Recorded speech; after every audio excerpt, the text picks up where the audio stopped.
it's very difficult because when you're young, especially because we had this common history of being bullied at the very least, what you learn is that you have to really grow a hard shell.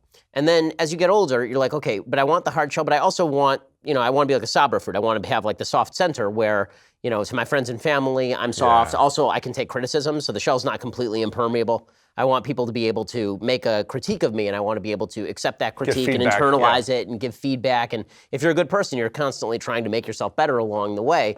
But there's a lot of bad faith criticism that happens, and that's why I think that in the end, and this is the part of my life that I've reached now, is that you have to actually develop a core that is not permeable. So there's the stuff that you actually believe so strongly that that's not actually permeable, where a criticism actually has to bounce off it. So there's this outer layer of most things bounce off. And then there's an inner layer, which is, okay, I accept some of this criticism and some of it that I don't. It's more of a filter. Right. And then there's this hard core of principle that no one can invade. And if they invade that, it's rejected out of hand. And trying to figure that out is a really hard barrier because you want to, because it's a hard balance. You want to make sure that that barrier isn't too large so that you can't accept criticism or so that you can't be sensitive to other people. But you want to make sure that it's there because if it's not there, then you just get shot right through, right? It goes through one side and out the other and it mortally wounds you. And that's really difficult because, there's no way it doesn't hurt. Of course it hurts. Right? I mean, this is... Anytime you're under attack for something you feel like is unjust, it doesn't matter how good you're trying to be. It's like, why? Why are these people so, Yeah, and usually what you find is it's somebody else's insecurity that is driving all of it. They're jealous or they're insecure, they want to see whatever it may be. Right, they want to see you go down because they have a problem with you, but it's bad faith, but the bad faith is really rooted in something that happened to them 10 years ago or they're something. not taking the actions they wish they were taking. Right, exactly. And that helps to a certain extent, but it really does mean that you have to, I think, that core also includes other people, meaning that you one of the ways to make sure that core is the correct size and strength is to make sure that you actually have no men around you. Right? Like, I think bad leaders surround themselves with yes men. Bad leaders surround themselves with people who are telling them they're doing the right thing all the time.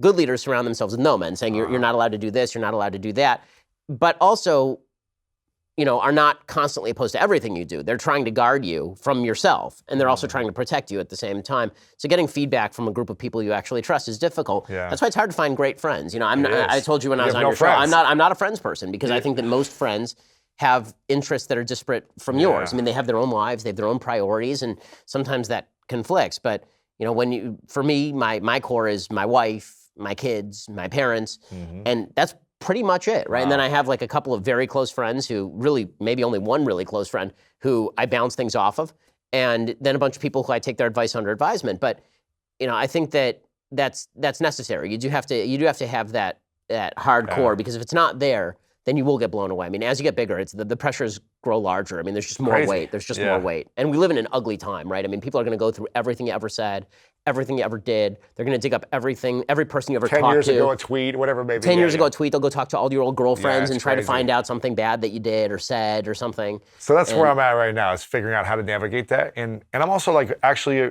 appreciative and grateful for it because I'm like, everyone's going to have that if they're doing something positive. Right, and it gives you an opportunity also to sort of clean your plate of it, meaning that something comes up from 10 years ago you feel bad about, it comes up and you're like, right, I screwed that up, and now I have the opportunity to just So taking responsibility for everything, and also purging people. I'm just like purging people, like followers who are just taking the assumptions of rumors and saying, oh, you're this bad guy now because of this thing or whatever.